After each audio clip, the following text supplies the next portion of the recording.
ঠিক 6টার সময় আমরা মেন গেটের সামনে পৌঁছে গেলাম, কিন্তু এখনই দেখুন কত ভিড়। এরপরে যত বেলা বাড়ছিল ততই ভিড় বাড়ছিল। বাইরে জুতো খুলে রেখে তারপর মন্দিরের ভিতর প্রবেশ করতে হয়। আমরা বাইরে জুতো খুলে রেখে তারপর মন্দিরের দিকে রওনা দিলাম। শেষমেশ আমরা পৌঁছে গেলাম মন্দিরের মেন গেটে। এবার এখান দিয়ে আমরা মন্দিরের ভিতরে ঢুকবো। চারপাশে প্রচুর ফুলের গাছ, দেখতে খুব সুন্দর লাগছে। দেখুন, আর এই দূরে যেগুলো দেখতে পাচ্ছেন এগুলো দীপ স্ট্যান্ড, এখানে বাতি জ্বালানো হয়। ওই দূরে দেখছেন 3টা রথ দাঁড়িয়ে আছে। এখানে পুরীর মতো রথযাত্রার সময় এখান থেকে রথ শুরু হবে এবং মাসির বাড়িতে গিয়ে শেষ হবে। একটা থাকবে জগন্নাথ, একটা বলরাম, আরেকটা সুভদ্রা। পুরীর মন্দিরের মতো এখানেও 4টে দ্বার আছে। প্রথমে হলো সিংহদ্বার। সিংহদ্বারের দিকে মুখ করে দাঁড়ালে ডান হাতে আছে হস্তিদ্বার, বাম দিকে হবে অশ্বদ্বার, আর একদম পিছনে হবে ব্যাঘ্রদ্বার।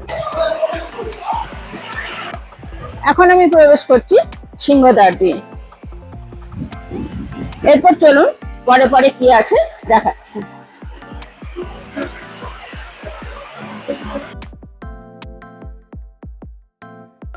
এখানে ভিতরে পরীক্ষার মতো পুষ্করিণী করা হয়েছে।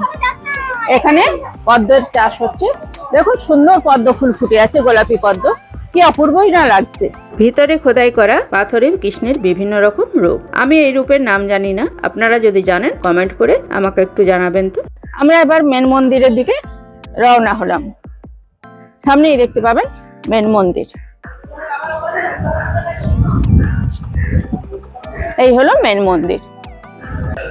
দেখুন মেন মন্দিরের কারুকার্য কতটাই সুন্দর। উপরের ডিজাইনটা দেখুন, অপূর্ব অপূর্ব।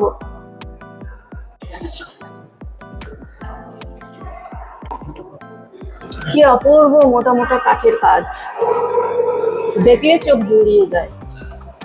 আসুন ভিতরে আরো যাই।